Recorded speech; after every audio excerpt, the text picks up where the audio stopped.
Irmãos, vamos abrir nossa Bíblia no livro de João, capítulo 11. Texto poderoso, a palavra do Senhor para nós essa noite.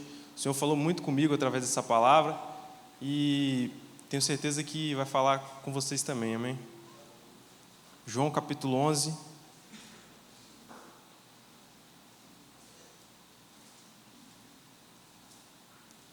Versículo 1.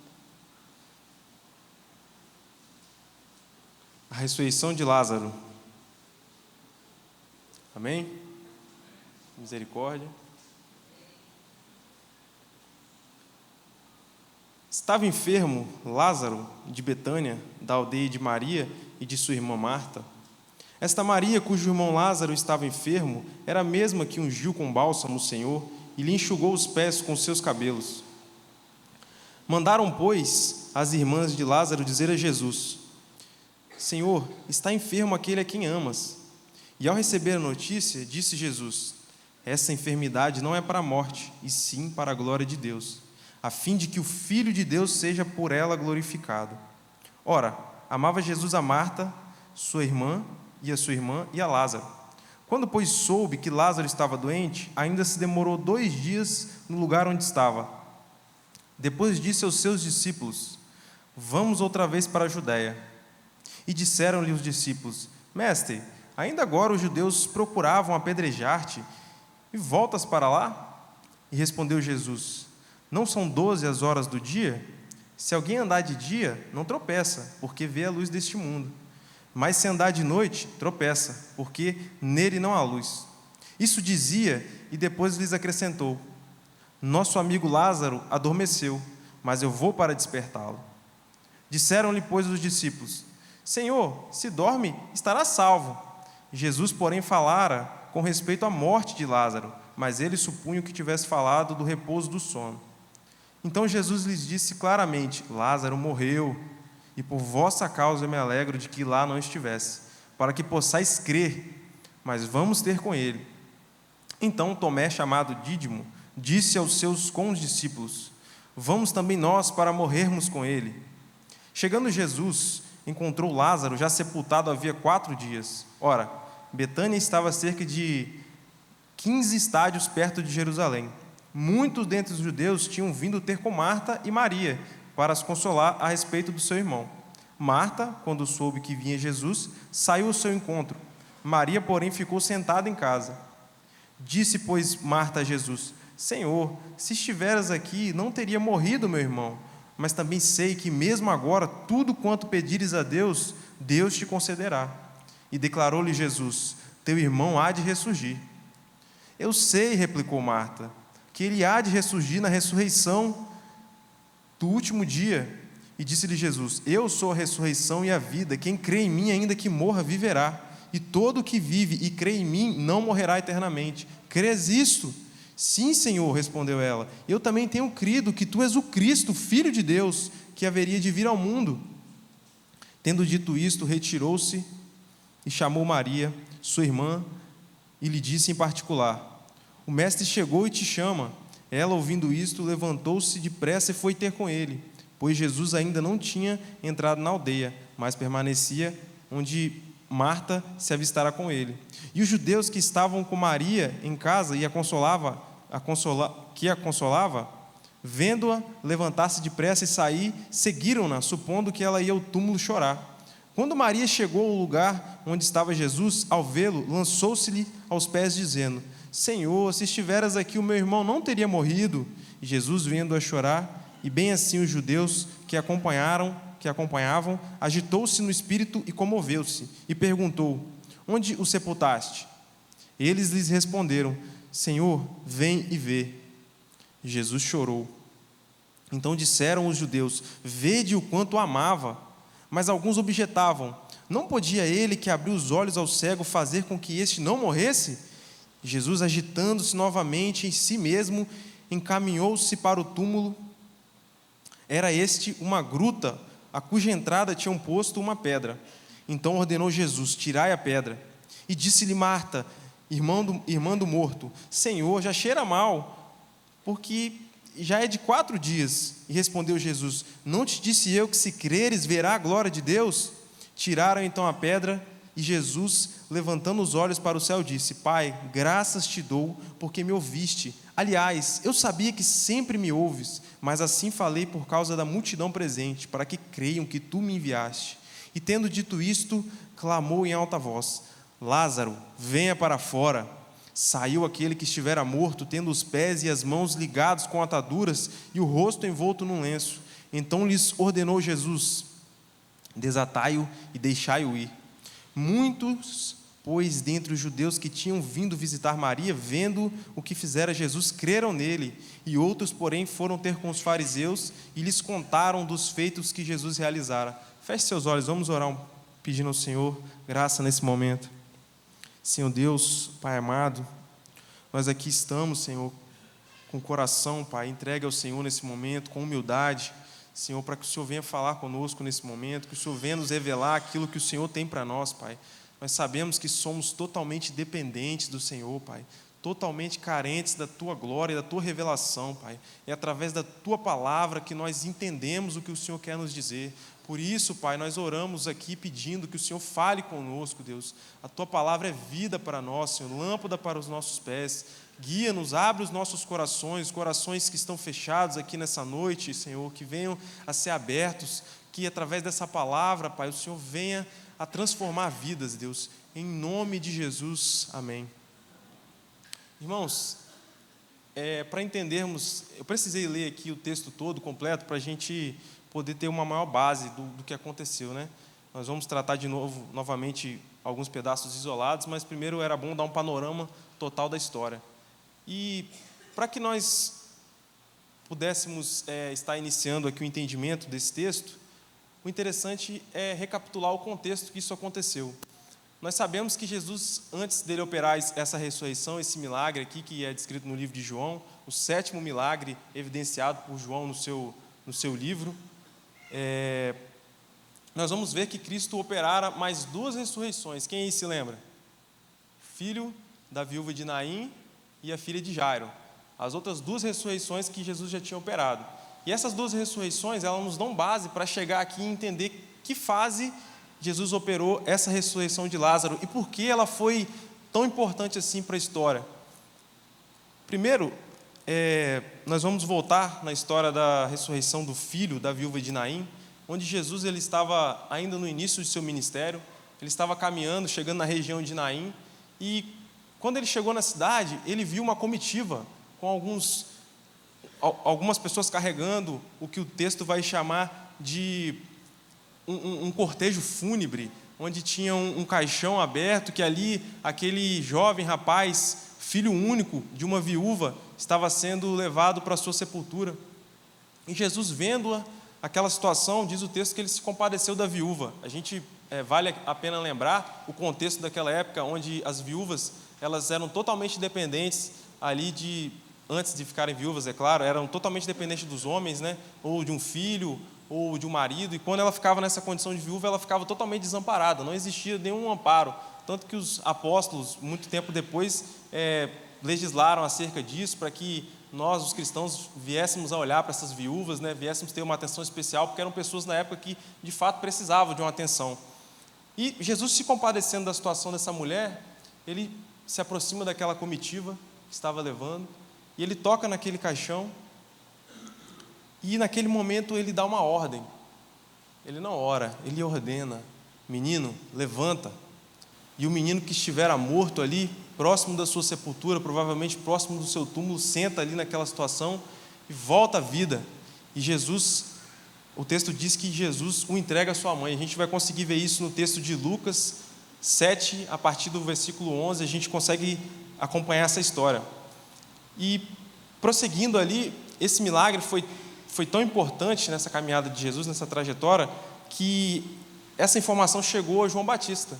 João Batista, nesse momento, ele estava no cárcere, ele estava ali próximo da sua morte, pelo contexto que a gente conhece de Herodias, né, que ele enfrentou ali o pecado de Herodes e de Herodias, contestando que Herodes não poderia se casar com a irmã de seu irmão, e Herodias fez aquela situação toda com a filha para acusar João Batista e ele ser preso e decapitado, né? E João Batista, naquela situação, preso, ele fica sabendo dessa situação, que Jesus operara esse milagre. E o texto vai dizer que João Batista ele envia 2 de seus discípulos para ir até Jesus e perguntar: és tu aquele que haveria de vir, ou ainda haveríamos de esperar algum outro? E Jesus, com a sua sabedoria divina dos céus, diz a esses discípulos: diga a João Batista o que vocês veem e o que vocês ouvem. Cegos veem, coxos andam, os leprosos são purificados, os mortos ressuscitam e aos pobres é pregado o reino de Deus.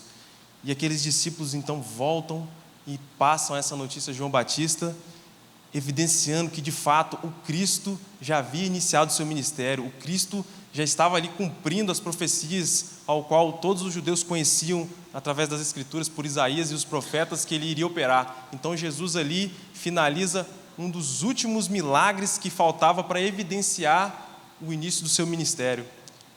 E esse milagre foi tão importante que o texto vai dizer que a partir daquele dia muitos começaram a crer nele também. Mais adiante, já em Lucas capítulo 8, a partir do verso 40, quem quiser acompanhar pode acompanhar, nós vamos ver a ressurreição da filha de Jairo. Jairo era um chefe da sinagoga, né? O texto vai dizer que ele era uma pessoa de grande importância daquela religião, da época do judaísmo, e o texto vai dizer que ele chega e se ajoelha diante de Cristo e fala: mestre, eu tenho uma filha que está muito doente, uma filha única, por favor, vem até minha casa, cura minha filha, ela está doente, ela está próxima à morte. E o texto vai dizer que Jesus o acompanhou, Jesus se compadeceu também do pedido desse líder da sinagoga, né? E vale a pena a gente lembrar, irmãos, que contexto foi esse, né, de Jairo? Porque a gente sabe quão difícil era para um fariseu, um saduceu, líderes da sinagoga, eles se aproximarem de Jesus. A gente sabe que eles corriam um risco muito grande ali de serem rejeitados pela sua classe. E a gente sabe que a Bíblia diz que muitos deles não seguiram a Jesus por medo de perder ali as suas condições, a sua posição social da época, né? Porque ali a religião movia, não existia separação ali entre Estado e o governo ali, a religião era que comandava a doutrina daquele povo naquela época. Então, Jairo, ele teve muita humildade em se aproximar de Cristo, se ajoelhar publicamente pedindo misericórdia. É claro que ele tinha uma motivação muito grande, né, irmãos? Ele tinha uma filha que estava à beira da morte, mas isso não o impediu, como várias outras pessoas foram impedidas por pensar em si próprias, pensar em suas posições sociais. Ele abriu mão disso tudo e foi até o mestre. E o texto vai dizer, se vocês podem acompanhar aí ou em casa, depois podem estar lendo, que Jesus ele vai com Jairo, né, para sua casa. E no meio dessa trajetória, o que acontece? A gente lembra que a mulher do fluxo de sangue, né, se encontra com Cristo nesse caminho, e ela toca nas orlas do seu manto, e ali, com tamanha fé daquela mulher, que ela já estava há 12 anos ali com um fluxo intenso sanguíneo, que precisava do mestre ali para curar ela, e ela sabia que apenas tocando nas orlas do seu manto ela seria curada. Nesse meio tempo, quando Jesus estava caminhando, indo para a casa de Jairo, essa mulher toca nas orlas do seu manto e ela consegue então a cura, né? A gente conhece esse texto bem famoso. E nesse meio tempo que isso acontece, Jesus provavelmente parou para perguntar quem me tocou, né? Vocês vão lembrar desse texto. Chega alguém e fala assim: ô Jairo, não incomoda o mestre mais não, sua filha morreu, acabou de morrer, não precisa incomodar o mestre não, porque, né, já era, não tem mais salvação para sua filha, infelizmente ela se foi. E eu me coloco no lugar de Jairo nesse momento, irmãos. Eu vou ser pai agora, né? Minha filha está chegando aí em janeiro, e quando a minha esposa Lavínia, ela estava com 3 meses, vocês vão lembrar, a igreja orou muito por ela, 3 meses de gestação. Ela sofreu um acidente e a gente foi para o hospital. Foram dias assim muito difíceis, e eu consigo compreender um pai aqui desesperado, né, pela salvação da sua filha. Quem é pai vai entender também quão difícil deve ser essa situação, irmão. Você ter uma filha ali, uma pessoa que você ama tanto, no leito de morte, e chega alguém e de repente traz aquela notícia: sua filha morreu. Quão desolado aquele homem deveria estar, né? E Jesus, vendo a sua dor, ele se aproxima, ele fala: se você crer, você verá Deus operando um milagre. Calma, a sua filha apenas dorme. E guarde isso, irmãos. A gente vai precisar dessa afirmação mais lá na frente, que nós vamos ver que Jesus repete isso falando sobre Lázaro. Ele disse para essa menina apenas dorme. E a gente sabe que Jesus não mentiu, correto? A menina já estava morta, mas ele estava querendo trazer um ensinamento para aquele povo. Quando ele disse isso, as pessoas que estavam na casa de Jairo, que estavam lá acompanhando aquela situação toda e viram que a menina morreu, começaram a rir dele. As pessoas fizeram chacota ali, a menina está morta, você está falando que ela está dormindo? Que blasfêmia é essa que você está fazendo aí? Então Jesus tirou aquele pessoal dali, aquela galera que estava com pouca fé, chamou apenas Tiago, João e Pedro, e os pais da menina, e levou lá, colocou as mãos sobre a menina e ordenou novamente: menina, levanta. No livro de Mateus ele vai dizer, o que ele disse em aramaico, Talita cumi, Aí muita gente até acha que o nome da menina era Talita, mas não era o que ele falou, as palavras ali, mandando ela levantar. Ele ordenou. E a ordem do mestre, irmãos, não há quem resista. Aquela menina que estivera morta também ressuscitar ali diante da presença dos pais e dos apóstolos ali, Então nós vemos quão grandioso é o nosso Deus, irmãos.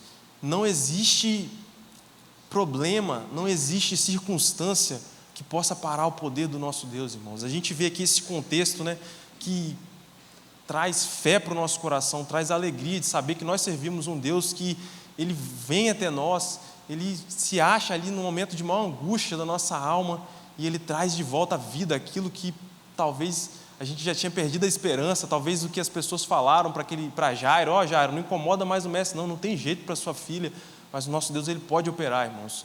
Na nossa vida também é assim, cada um de vocês aqui tem experiências de vida que vão concordar que o Senhor já visitou vocês no momento de maior angústia e nunca desamparou, ainda que isso não fosse no momento que você estava esperando, mas chegou a providência, amém?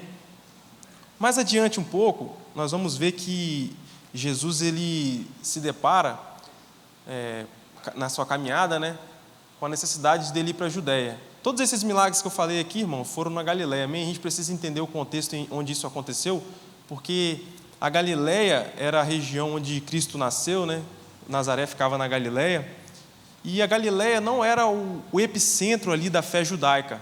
O epicentro ali a gente sabe que era Jerusalém, na Judéia. Então, por mais que esses fatos fossem fatos assim, muito relevantes, eles não causaram tanto impacto quanto a ressurreição de Lázaro que aconteceu na Judéia. E Jesus, então, sabendo que se estava chegando próximo da hora dele se entregar por nós, ele começa o seu ministério de forma mais presente na Judéia. Então, ele começa a pregar mais na Judéia, e ele foi diversas vezes tentativa de apedrejar, pessoas que não criam nele, expulsaram ele das sinagogas. E nós nos deparamos com o texto de João, vocês estão até com o texto aberto aí em João, se quiserem verificar no capítulo 7, nós vamos ver que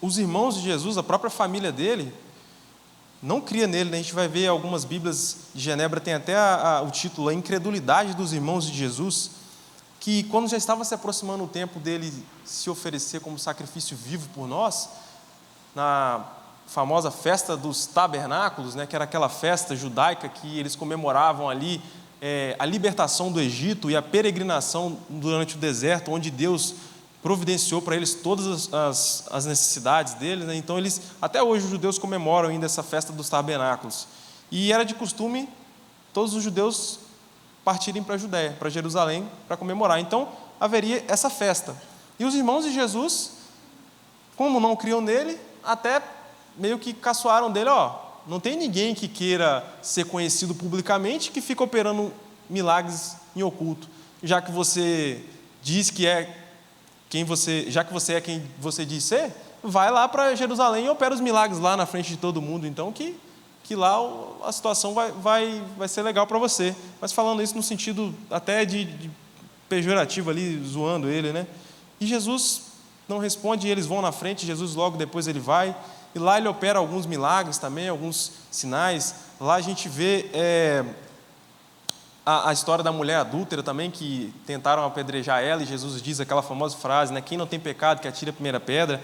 Nós vemos também a cura do cego, de nascença, onde os judeus, os fariseus, levam esse jovem e tentam de qualquer forma fazer com que ele negasse a Cristo e falar que ele estava fingindo ser cego, que ele nunca foi cego, e depois levam os pais dele, né, constatam que ele era um cego de nascença. Irmãos, e a partir disso, Jesus, ele prega na Judéia, em Jerusalém, e ele é expulso de lá. Novamente, é chegada a festa da dedicação, que era a festa que era comemorada pela purificação do templo, né, que aconteceu na época dos Macabeus, aí quem conhece a história vai lembrar disso. E eles comemoravam essa festa da dedicação, e era uma festa também de grande relevância. Então Jesus vai para lá. Já estava chegando próximo ali, de fato, o tempo dele ser entregue como oferta viva, sacrifício vivo por nós. E ele vai até Jerusalém. E lá, novamente, eles tentam apedrejar, quando eles perguntam: Jesus, fala a verdade. Se você é o Cristo mesmo que você está dizendo, você fala abertamente. Não fica falando parábolas não, que a gente quer saber. Ele estava no templo nesse momento, e ele falou que ele, de fato, era o Cristo que haveria de vir. Nesse momento, eles pegam pedras para tentar apedrejar. Então ele, nesse momento, acaba saindo da Judéia. O texto vai dizer aqui, a gente vai chegar aqui em João 11, no final aí do capítulo 10, ele vai dizer que ele atravessou o outro lado do Jordão e ele estava lá com seus discípulos, onde chegamos aqui no nosso contexto. Eu precisei voltar um pouco, irmãos, nesse contexto aí, para que a gente venha se situar qual a diferença dessa ressurreição para as outras duas. Qual o impacto que isso teve, de fato, na história redentora da humanidade. E a gente vai ver, irmãos, que quando Jesus ele estava além do Jordão, ele já tinha saído da Judéia, muito provavelmente ele estava na Pérea, chega a notícia de Lázaro para ele. A gente vai acompanhar aqui, vamos agora no nosso texto, agora sim contextuado, vamos voltar aqui no capítulo 1, do capítulo 11, versículo 1, a gente vai ver o nosso texto explicando para a gente a circunstância. Estava Lázaro enfermo de Betânia, da aldeia de Maria e Marta, sua irmã. Esta Maria, cujo irmão Lázaro estava enfermo, era a mesma que ungiu com bálsamo o Senhor e lhe enxugou os pés. Versículo 3. Mandaram, pois, as irmãs de Lázaro dizer a Jesus: Senhor, está enfermo aquele a quem amas. Irmãos, Jesus ele estava além do Jordão, ele já tinha saído, né, da Judéia, como eu falei, e chega essa notícia: aquele a quem tu amas está doente. E Jesus, o texto vai dizer aqui na sequência que ele, sabendo que Lázaro estava doente, aquele a quem ele ama, ele ainda demora 2 dias no lugar onde ele estava. E aqui nós vemos um grande ensinamento para as nossas vidas, aqui logo no começo do texto. Os amados de Deus também passam por dificuldades. No verso 5 aqui também, ele vai evidenciar: amava Jesus Marta, sua irmã e a Lázaro. O Senhor os amava de uma forma muito especial, o Senhor tinha um carinho muito especial com essa família. E mesmo assim, a doença chegou. Aqui nós temos um ensinamento muito grande, que o pastor sempre vem dizendo aqui, que o fato de sermos cristãos, o fato de servirmos a Deus, não nos livra de todas as dificuldades dessa vida. Tem surgido aí, irmãos, nos últimos tempos, doutrinas que tentam empurrar de goela abaixo dos cristãos, que a partir do momento que você vira crente, você está blindado, nada pode te tocar. Se alguma coisa está acontecendo, só você dizer assim, está repreendido, que vai sair, vai embora. E muitas vezes não, irmãos. O Senhor ele tem um propósito para todas as coisas. Se Jesus amava Lázaro, e Lázaro estava doente, e o Senhor, sabendo disso, ainda se demorou 2 dias, e nesses 2 dias Lázaro acaba morrendo, nós precisamos crer e confiar. De fato, o Senhor é nosso pastor? De fato é? Faça esse exercício na sua mente. O Senhor de fato é seu pastor? Então você tem que crer que aquilo que está acontecendo na sua vida é permissão dele. Você tem que crer, claro que devemos orar, o Senhor nos ensina a pedir, a clamar, a buscar saídas diante das dificuldades, isso é óbvio, nós devemos fazer isso. Mas isso não quer dizer, irmãos, que nós vamos viver uma vida de mar de rosa. Muitas pessoas, por que isso é importante? Muitas pessoas acreditam nisso fielmente, que o cristão não pode passar por dificuldades, e quando a dificuldade chega, muitas vezes ela perde até a fé. Ela acha: será que Deus existe mesmo? Será que Deus me ama? Será que Deus está comigo? Por que eu estou passando isso? Tantas pessoas aí no mundo, logo eu. É a primeira coisa que a gente pensa, né, irmão, no momento da dor. E a gente vê aqui, os amados de Deus também passam por dificuldades. E você vai dizer assim, mas a dificuldade dele foi pouca. Morreu, irmão. Morreu. Se tiver uma dificuldade maior que essa para alguém aí, né, eu acho até difícil da gente expressar o que a gente está passando perto da morte de Lázaro aqui, né? Mas enfim, irmãos, esse é o primeiro ponto que o texto traz para a gente. O segundo ponto que eu quero lembrar aqui, a gente vai ver no versículo 6, né, dando continuidade, eu já li o 5 falando que Jesus amava essa família, a gente vai ver o seguinte: quando, pois, soube que Lázaro estava doente, ele ainda se demorou 2 dias. Foi o que eu falei, sabendo ainda que Lázaro estava doente, sabendo que Lázaro viria morrer, Jesus ainda demora 2 dias. Isso é o segundo ensinamento que a gente pode tirar desse texto, irmãos. Essa lição muito importante. Deus, ele tem um tempo certo para agir. Às vezes, nós estamos aí bastante tempo pedindo ao Senhor causas impossíveis, causas possíveis. Eu não sei qual é a sua causa, eu não sei qual é a causa que você acredita que você está pedindo a Deus, mas, às vezes, a gente perde a fé. A gente deixa de crer que o Senhor pode fazer porque está demorando, né? Só que nós temos que lembrar que, de fato, o Senhor, ele está cuidando de tudo. Ele sabe o tempo certo de trazer aquilo que tem que ser estabelecido em nossa vida. E muitas vezes Ele nem quer trazer aquilo que a gente está pedindo. E a gente está insistindo. Muitas vezes, quando Ele dá, às vezes a gente vê assim, poxa, Senhor, eu nem precisava disso. O Senhor estava me dando livramento e eu aqui clamando, pedindo isso aqui. Mas o que eu quero lembrar aqui, irmãos, esse segundo ensinamento, que ele é muito precioso, nós devemos esperar o tempo certo de Deus agir. E nós vamos ver que, para Lázaro, apesar da perspectiva humana, que talvez a gente vai achar que já era tarde, porque ele morreu, falar, então não tem mais o que fazer, morreu. Não, o Senhor ainda pode operar até além do que a perspectiva humana acredita que pode. Então nós devemos crer nisso. Nunca é cedo demais para Deus agir e nunca é tarde demais para Deus agir. Ele tem o tempo certo de todas as coisas. E se a gente for esperto e crer, nós vamos ser beneficiados por isso, porque nós vamos entender e vamos acalmar o nosso coração, continuando clamando, pedindo ao Senhor. E aqui nós vamos ver algo que foi muito interessante. As irmãs de Lázaro, o que elas fizeram no momento da aflição? Elas clamaram ao Mestre, elas fizeram conhecidas a sua petição ao Mestre. Nós devemos fazer isso também. Estamos com dificuldade? Vamos levar ao Mestre, aquele que pode resolver. Vamos levar que Ele vai saber o que fazer com a nossa causa. Amém? Então, dando seguimento à nossa história, Jesus demora 2 dias onde ele estava, né, além do Jordão, e passados 2 dias ele chega para os seus discípulos e diz o seguinte: vamos voltar para a Judéia. E a primeira coisa que os discípulos vão questionar ele: mas Senhor, a gente estava lá há pouco tempo e tentaram te apedrejar lá naquele lugar e você quer voltar para lá mesmo? Tem certeza que você vai fazer isso? Isso me lembra dos discípulos também, Jesus falando que tinha que ser entregue, né, que tinha que morrer por nós. Não, você vai fazer isso não, você vai morrer. Não, peraí, você é o Cristo, você não pode morrer não, peraí. É a mesma coisa, né? Muitas vezes nós temos esse apego, quando nós não confiamos na vontade de Deus, nós tendemos a ser relutantes, né? Mas o Mestre fala, não, nós vamos voltar para a Judéia. E ele ainda diz o seguinte: é necessário andar durante o dia, porque quando a noite vem, aí não tem luz. À noite nós tropeçamos, mas durante o dia, quando tem a luz, nós conseguimos enxergar. Então é necessário caminhar durante o dia.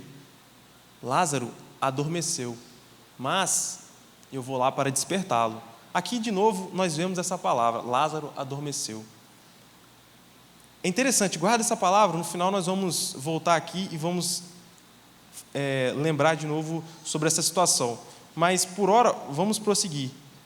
Então, os discípulos vão argumentar, né, que a gente já leu aqui, se ele está dormindo, então está tranquilo, não precisa nem da gente fazer nada, ele vai acordar, né? Aí Jesus fala, gente, Lázaro morreu, e por vossa causa eu me alegro de que lá eu não estava.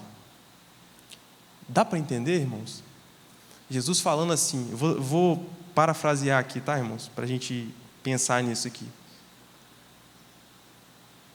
Por vossa causa, eu me alegro de que eu não estava lá no dia que Lázaro estava doente e morreu. Por vossa causa, eu me alegro de não estar lá para curar ele. A primeiro momento, a gente não consegue entender, né, uma situação dessa. Jesus falando uma coisa dessa.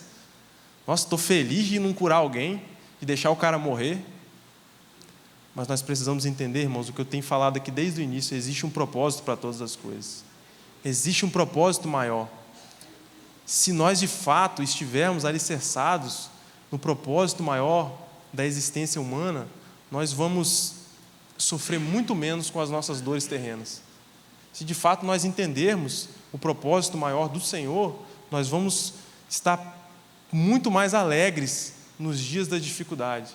Nós vamos clamar ao Senhor e agradecer ao Senhor. Me lembro, eu estava lendo com Lavínia o livro de Abacuque esses dias, e a gente estava lendo, né, e vendo as dificuldades que Abacuque estava comentando sobre a situação do Império Babilônico, né, se aproximando e aquela coisa toda.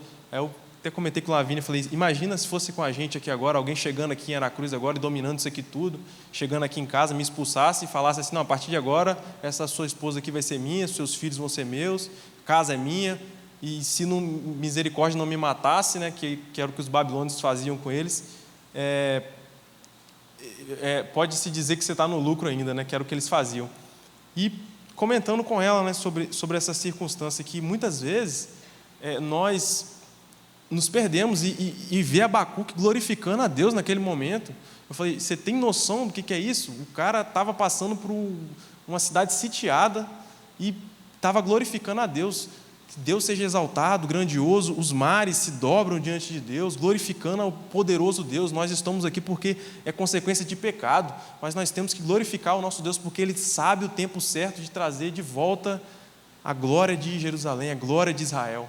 Então, irmãos, nós precisamos ter essa confiança de saber que as coisas, elas são passageiras. A nossa vida é passageira. Logo, logo nós estaremos com o Senhor na glória. Então, nós devemos crer e confiar que o Senhor, Ele sabe de todas as coisas. Amém? Dando continuidade aqui ao nosso texto, chega então, Jesus então, ele sai de onde ele está e chega próximo a Betânia, que ficava a cerca de 3 quilômetros aí, de Jerusalém, como daqui no Santa Joana, um exemplo. Era uma cidade que ficava fora dos muros de Jerusalém, mas ficava bem próximo. E Jesus, chegando próximo a Betânia, ele não foi na casa de Maria e Marta, né, e finado Lázaro, mas ele ficou à distância. E Marta, sabendo que Jesus estava ali, ela logo passa correndo no meio de todo mundo ali, consegue sair sem ninguém ver ela, e ela vai correndo até encontrar o mestre. Ficou sabendo que Jesus estava ali, e a primeira coisa que ela chega, quando ela vê Jesus, ela fala assim: mestre, se o Senhor estiver aqui, o meu irmão não teria morrido. Parece a gente, né, irmãos? Quando a gente tem a oportunidade de falar com Deus, a primeira coisa que a gente faz é culpar a Deus. Já percebeu isso? Que a gente às vezes vai falar com Deus, vai expressar ali a nossa dor. Ah, Senhor, por que isso aconteceu comigo, Senhor? Se o Senhor fosse Deus mesmo, por que eu estaria passando por isso? Ah, se Deus existe, por que tem tanta fome nesse mundo? Por que tem tanta tragédia? Irmãos, existe um propósito para todas as coisas. E a gente consegue ver nesse texto aqui que os amados de Jesus passaram por isso, e nem por isso Jesus não existia. Jesus estava com eles ali. O nosso Deus, Ele existe, apesar de todas as coisas, catástrofes que existem nessa humanidade. Não quer dizer que o Senhor perdeu o controle. O Senhor ainda está no controle de todas as coisas, assim como Ele estava da história de Lázaro. Ele já sabia o que Ele ia fazer. Ele já sabia que Lázaro ia morrer, mas Ele já sabia que Ele ressuscitaria Lázaro. Então, irmãos, creiam. Novamente, o texto ele vai ficar o tempo todo apontando para que venhamos a crer que Jesus está no controle de todas as coisas. O nosso Deus, Ele está acima de todos esses problemas. E, de repente, Marta se aproxima de Jesus, depois que ela expressa ali, né, o sentimento do seu coração, que às vezes nós também, quando estamos magoados, nós falamos coisas, né, colocamos para fora ali, mas depois a gente se recompõe. Aí foi a hora que ela se recompôs e ela chega assim: mestre, mas também eu sei de uma coisa, que o que o Senhor pedir para Deus, Ele há de fazer. Não tem nada que o Senhor não peça que Deus não vá fazer aqui, vai operar. Ela se pegou o restinho de fé que ela tinha assim, e parece que ela falou assim: eu acredito que se o Senhor quiser, o Senhor pode ressuscitar ele agora. Parece que ela quis dizer isso, né? Aí Jesus falou assim: o seu irmão há de ressurgir. Aí a fé dela some de novo. Ah, Jesus, eu sei que vai ressurgir no último dia. Parece que Jesus estava ali pronto para falar que ia operar esse milagre, mas aí no momento que ela parece que está com muita fé, ela murcha de novo, né? Ah, eu sei que vai ser um dia. Não, pode ser agora. O mestre falou que iria trazer pode operar um milagre muito maior do que ela espera. E aqui nós temos mais um ensinamento, que devemos crer que Deus pode atender as nossas petições. Nós não só podemos, nós devemos crer. O Senhor, Ele pode, por mais impossível que seja a causa dela era impossível. Quem concorda comigo, irmãos? Trazer o irmão dela de volta à vida era uma causa impossível. Mas ela estava diante do Senhor, o Rei dos Reis, o Senhor dos Senhores. Ela estava diante do Filho de Deus, do Altíssimo. Então, nós somos encorajados aqui também a crer que Jesus pode operar isso, amém? Continuando na história, logo em seguida, Jesus ele diz uma das frases mais lindas dos evangelhos aqui, do texto de João, que ele diz o seguinte, no versículo 25, ele vai dizer o seguinte: eu sou a ressurreição e a vida, quem crê em mim, ainda que morra, viverá, e todo o que crê em mim não morrerá eternamente. Crês isto? Olha a pergunta que ele faz para ela nesse momento. Você crê isso? Você crê de fato que eu sou a ressurreição e a vida? Crês isto? É a pergunta que Deus faz para a gente nessa noite também, irmãos. Será que nós estamos crendo só da boca para fora? Será que nós, de fato, nosso coração assimilou isso? Porque nós entendemos o que isso quer dizer, né, irmãos? Nós entendemos o que quer dizer crer que Jesus é a ressurreição e a vida, mas, de fato, nosso coração entendeu isso, nosso coração crê nisso de verdade, até as últimas consequências, a ponto de você colocar a sua vida nisso? Porque, senão tudo que nós estamos fazendo aqui é em vão, irmãos. Se nós, de fato, não cremos nisso, que Jesus ele é o Rei dos Reis, o Senhor dos Senhores, e que, de fato, aquele que crê nele não morrerá eternamente. Essa é a segurança que pelo menos me dá base para continuar vivendo, irmãos. Essa é a segurança que me faz levantar todos os dias da minha cama e continuar, mesmo com dificuldades, mesmo que nos dias maus, mesmo que nos dias de alegria. Isso me faz continuar caminhando, irmãos. E se nós não estivermos crendo nisso de fato, nós estamos aí caminhando desgovernado, sem direção. E quem anda sem direção, dificilmente vai chegar no lugar que deve chegar. Continuando o nosso texto, após Jesus falar isso com Marta, ele manda chamar Maria. Ele fala assim: quero falar com a sua irmã Maria, pede para ela vir aqui também, parafraseando o texto aqui. E Maria, ela vai se encontrar com Jesus também, só que Maria, ela não conseguiu fazer como Marta, né? Sair ali pelo canto ali sem ninguém ver. Os judeus, os que estavam com ela, acompanhando ela no momento de dificuldade dela, viram, né, ela saindo e seguiram achando que ela ia chorar ali. Vou lá dar um apoio para Maria, né? Ela está muito abalada para sair sozinha aqui, vou lá dar um apoio moral para ela. E foram aquelas pessoas também, né, seguindo. E quando ela vê Jesus, o que ela fala? A mesma coisa: Senhor, se você estiver aqui, o meu irmão não teria morrido. De novo, colocando na conta de Jesus aí a morte do irmão, né? E a gente vai ver que Jesus, ele vendo, né, a Marta chorando, Maria chorando também aqui, ele se comoveu, né? Viu os judeus chorando também com ela, é muito provavelmente uma pessoa muito querida na comunidade ali. Jesus, então, ele se compadece e em seu íntimo ali, ele sente amor por aquela situação, né? Ele ama aquelas pessoas e ele pergunta: onde ele foi sepultado? E alguns judeus vão dizer o seguinte: vem e vê. A gente vai ver isso no versículo 34. Onde o sepultaste? Jesus pergunta. E eles respondem: Senhor, vem e vê. E nesse momento Jesus chora. É interessante, irmãos, que Jesus vê Marta chorando, Jesus vê Maria chorando, Jesus vê os judeus chorando e até então ele não chora. Mas no momento que ele pergunta onde ele está sepultado, e os judeus respondem: vem e vê, aí ele chora. Eu imagino, irmãos, que nesse momento, Jesus ele já está próximo ali do dia que ele iria se entregar para ser oferta por nós. Ele já imagina ali o que estava por vir na vida dele. E no momento que ele olha para aquela situação, aquele túmulo, o amor dele por nós foi tão grande que quando eles falaram assim, vem ver, ele viu, ele imaginou ali toda a história da redenção que ele iria passar por nós também, viu o amigo dele, Lázaro, ali, que ele amava, e nesse momento ele chora. É o menor versículo da Bíblia, como os irmãos sabem, mas é um versículo que expressa a maior emoção do nosso mestre aqui por nós, né? A emoção de quem daria sua vida por nós. Dando sequência ao nosso texto, nós vamos ver que então ele manda tirar a pedra. Ele fala assim, tirem a pedra do túmulo. Novamente, uma falta de fé tremenda. Maria vai dizer assim, Senhor, já cheira mal, não mexe com isso não, já estamos aqui, já quase, né?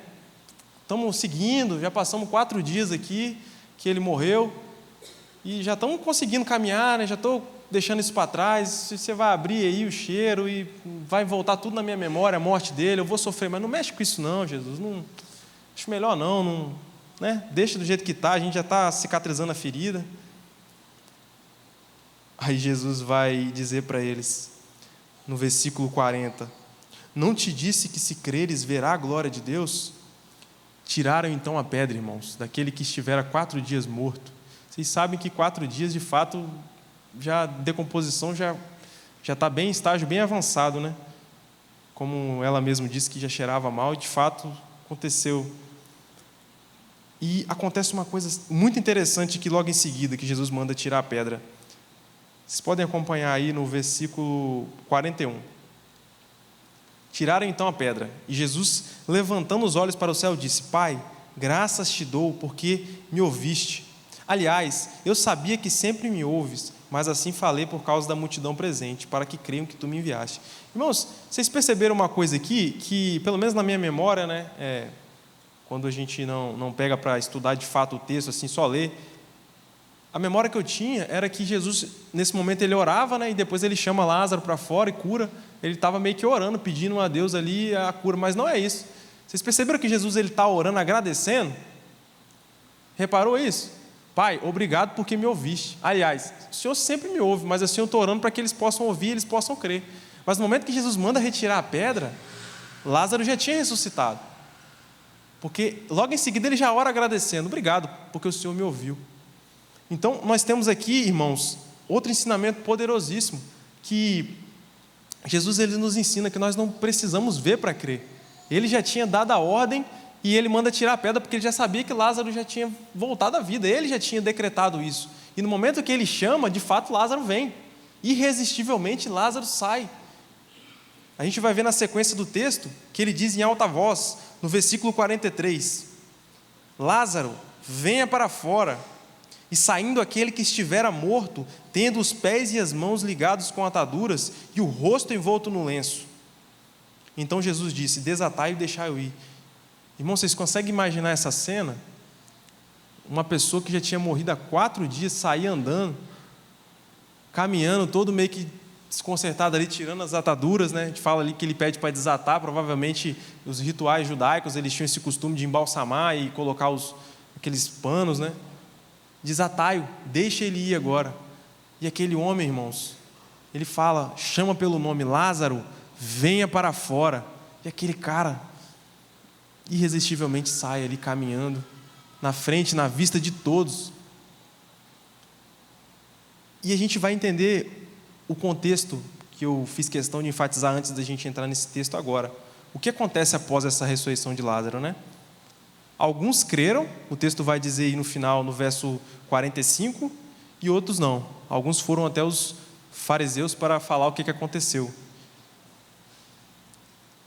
Aqui a gente também aprende uma coisa, irmãos, que tem pessoas que Jesus pode aparecer para elas e falar com elas que elas não vão crer. Jesus operou um milagre desse na frente de algumas pessoas e elas não creram. O texto diz que muitos creram. Então não foram todos. E outros que não creram voltaram para fazer fofoca ali, né, grosso modo, para os fariseus. Ele está operando milagre, vocês têm que tomar cuidado, hein? Porque senão, se ele continuar desse jeito aí, acabou a religião de vocês. Vocês estão sendo ameaçados grandemente por esse novo profeta que se levantou aí. E a gente vai ver isso na continuação aí no verso 47. Algumas Bíblias vão ter títulos aí que vão referir a algo parecido, dizendo o seguinte: o plano para tirar a vida de Jesus. Os principais sacerdotes e fariseus convocaram o sinédrio e disseram: que estamos fazendo, uma vez que esse homem opera muitos sinais? Se o deixarmos assim, todos crerão nele. Depois virão os romanos e tomarão não só o nosso lugar, mas também a própria nação. Aí a gente vai pular lá para o 53 agora, o versículo.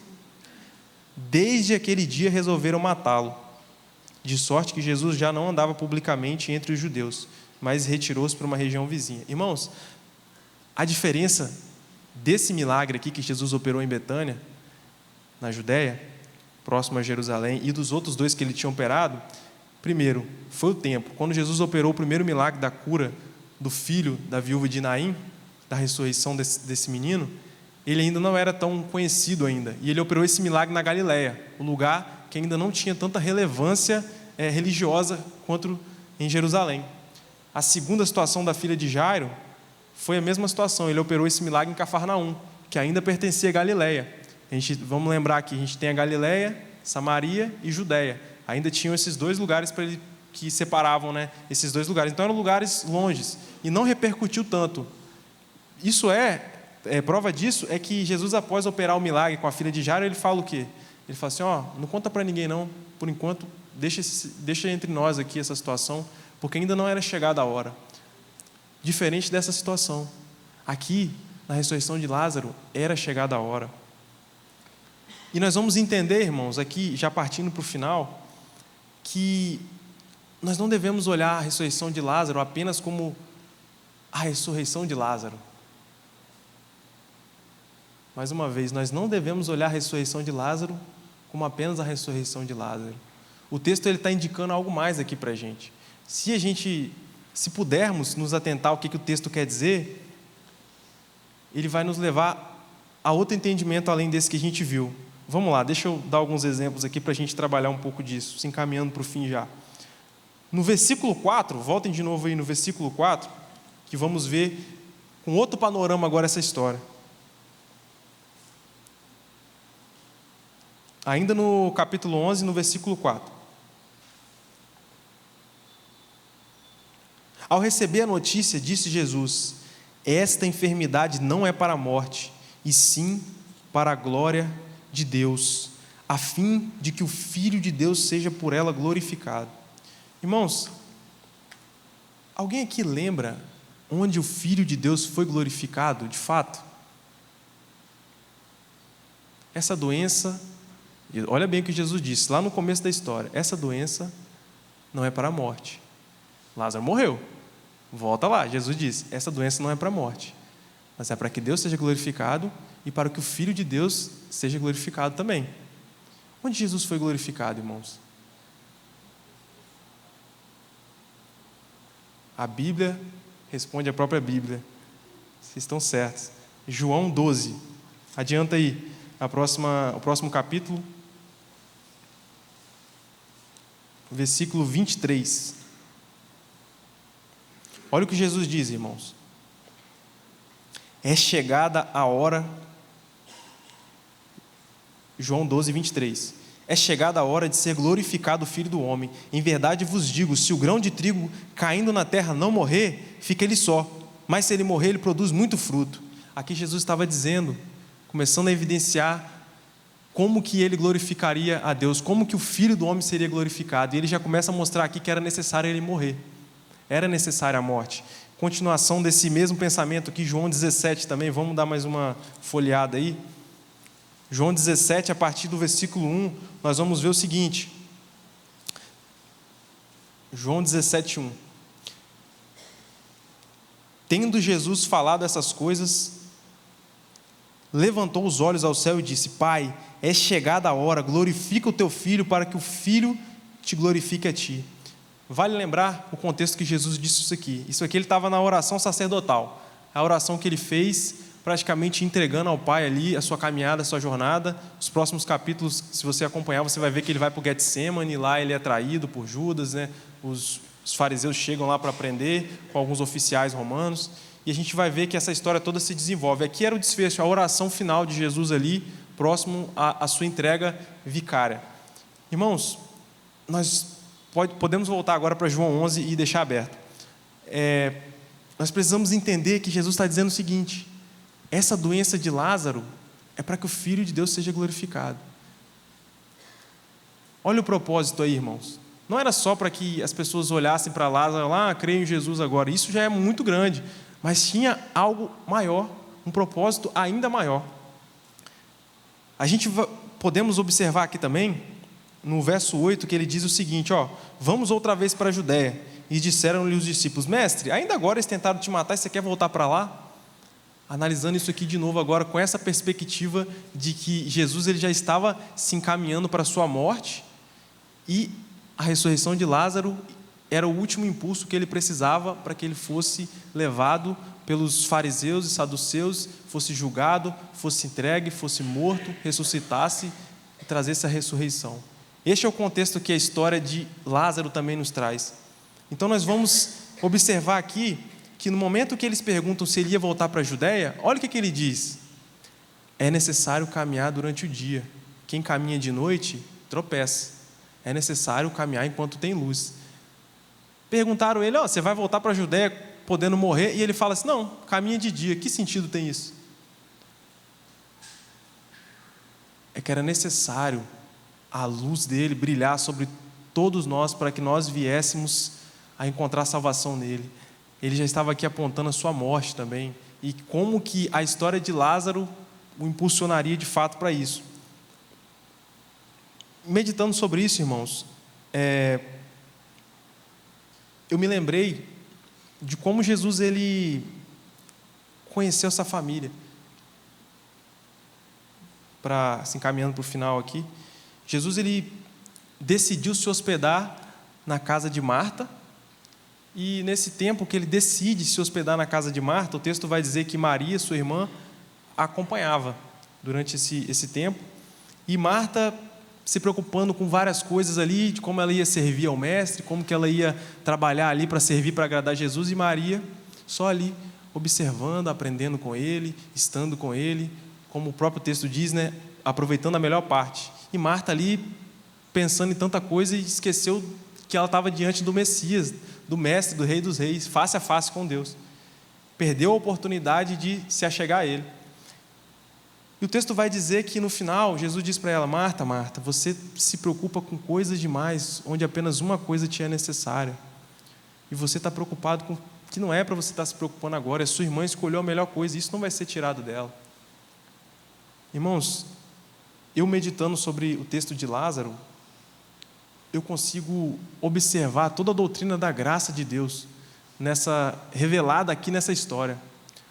Assim como Jesus ele decidiu se hospedar na casa de Marta, da família de Lázaro, essa família amada por Deus, assim como Jesus decidiu se hospedar lá, Deus também decidiu habitar conosco, irmãos. Desde a criação, Ele criou para si o seu povo, criou para si a sua imagem e semelhança e decidiu habitar. Mas nós começamos a nos preocupar com coisas demais, onde apenas uma coisa nos era necessário, que era estar com Cristo, que era habitar com Deus ali face a face, na viração do dia, estando com o Pai, e desfrutar daquilo que Deus tinha preparado para nós. Logo em seguida vem a morte. A próxima referência que nós vamos ter dessa família já é no texto de João, mostrando que a morte chegou nessa família. Já era a doença instaurada e a morte, exatamente como aconteceu depois que nós nos preocupamos demais e esquecemos de adorar ao Deus verdadeiro lá no Jardim do Éden, caímos em pecado. A morte então veio, assim como veio na história de Lázaro. E é necessário vir aquele que tem poder para trazer de volta a vida. Jesus então, que estava na Judéia, precisou voltar para salvar aquele a quem ele amava. Assim também Deus teve na sua glória a necessidade de se humanar em figura humana e vir à terra para trazer vida a nós novamente. E assim como na história de Lázaro, para que Lázaro voltasse à vida, Jesus precisava dar a vida dele, porque ele sabia que se ele operasse esse milagre lá, os judeus iam perseguir até matar ele. E ele volta sabendo disso. Por isso que ele diz: essa doença não é para a morte, essa doença é para a glória de Deus, para que o Filho do Homem seja glorificado. Então, para que Lázaro pudesse voltar à vida, Jesus tinha que morrer. E assim mesmo ele volta, porque ele amava aquela família. Assim também na história da humanidade, Deus precisou se humanar e vir ao mundo e dar a vida dele por nós, para que nós pudéssemos ter vida. E não para por aí.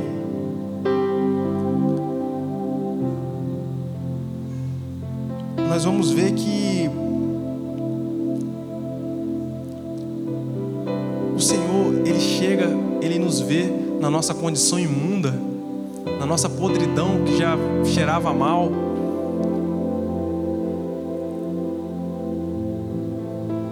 E Ele vê a criação dele de uma situação deplorável. E eu me lembro do texto quando dizem assim: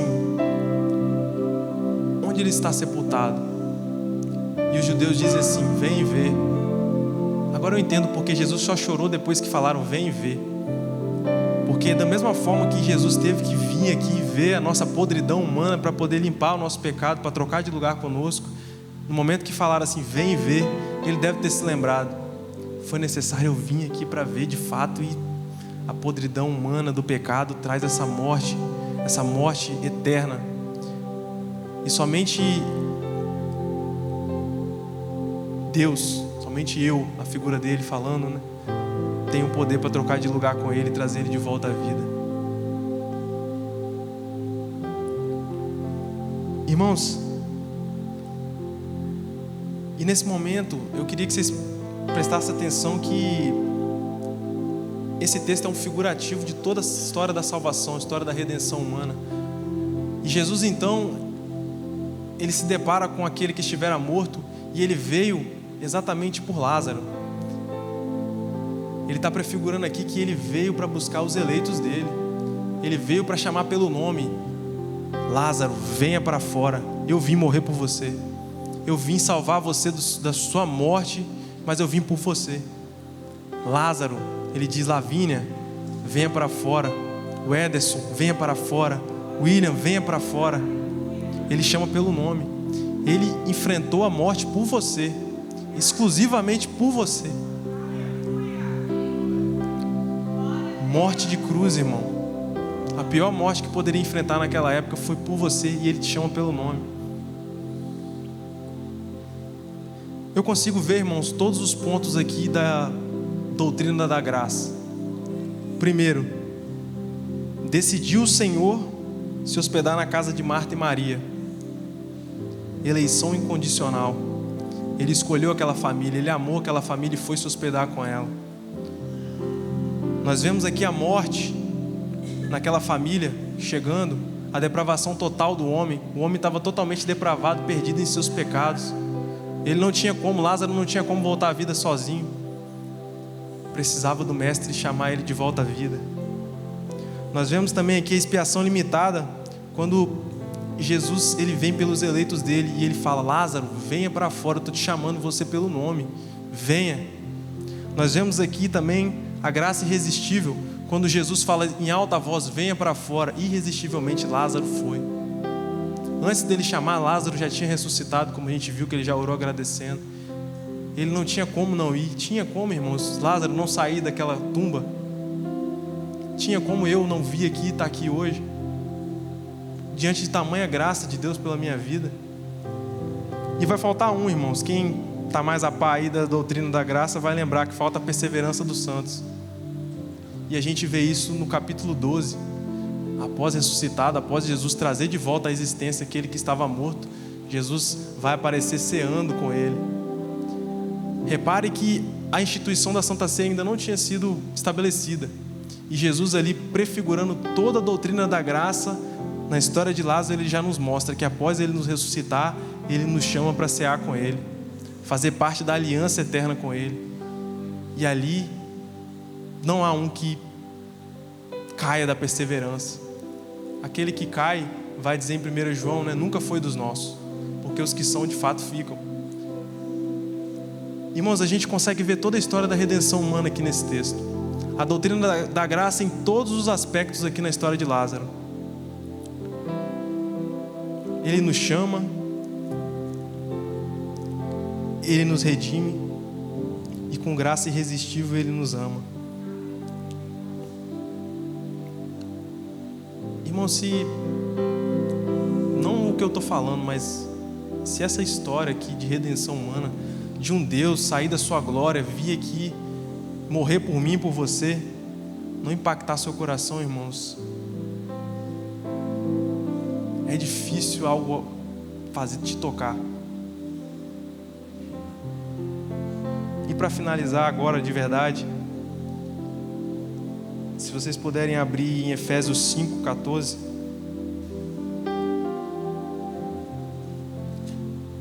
Lembra que eu falei que Jesus disse que Ele apenas dorme? Ele não estava mentindo não, irmãos. Ele disse isso para a filha de Jairo, né? Sobre a filha de Jairo, e disse isso sobre Lázaro também. De fato, Ele estava querendo dizer para nós que aquelas ressurreições não eram somente para a ressurreição física daquela pessoa. Ele estava falando de fato que Ele viria e nos ressuscitaria espiritualmente. Por isso que Ele disse: Lázaro apenas dorme e eu vou para despertá-lo. Efésios 5, capítulo 5, versículo 13 vai dizer o seguinte: todas as coisas, quando reprovadas pela luz, se tornam manifestas, porque tudo que se manifesta é luz. Vocês lembram que Jesus disse? É necessário que ande de dia, porque quem anda na luz não tropeça. Pelo que se diz, ele cita as escrituras agora, os textos de Isaías: desperta, ó tu que dormes, levanta-te de entre os mortos e Cristo te iluminará. Desperta, ó tu que dormes. Assim como Jesus chamou Lázaro pelo nome, e Ele estava querendo ensinar que Ele tem poder para trazer de volta aquele que está morto em seus pecados, a vida eterna, Ele fala aqui para você também nessa noite. Talvez estamos aqui na igreja há 10 anos, 20 anos, 30 anos, isso não quer dizer nada, se você não tem um coração convertido e quebrantado a Deus. Esse texto aqui, irmãos, quando eu estava estudando, eu me lembrei, foi o texto da minha conversão. Eu queria até compartilhar com os irmãos aqui. Eu já estava na igreja durante um tempo, o Senhor me chamou através da bateria do instrumento, né? Não tenho pais que frequentam a igreja, enfim, ninguém na minha família, e pela misericórdia de Deus, através de um instrumento que eu tive a oportunidade de aprender na igreja, eu acabei ficando. Temos um irmão aí, Rony, um menino jovem aí, eu também ia para a igreja sozinho pela bateria. E depois acabou até a bateria e eu fiquei na igreja, graças a Deus. Mas o que eu quero dizer, irmãos, que eu estava na igreja desde os 11 anos e eu fui me converter muito tempo depois, lendo esse texto. Quando eu li isso aqui, eu até comentei com o Lavínia que eu anotei aqui o dia que foi que eu li isso e que eu me converti. Eu não tenho essa Bíblia mais, eu vou até ver com a pessoa que eu doei ela, se ele pode me mandar uma foto dessa página, para me ver a data que eu anotei lá, mas eu lembro que eu anotei a data. No dia que eu li isso aqui eu entendi: desperta, ó tu que dormes, levanta-te de entre os mortos e Cristo te iluminará. Isso é o que Ele quer fazer com vocês também, irmãos. Isso é o que Ele fez comigo, isso é o que Ele pode fazer com vocês. E ninguém é velho demais para dizer que está convertido o suficiente. Ninguém aqui pode se dizer que não precisa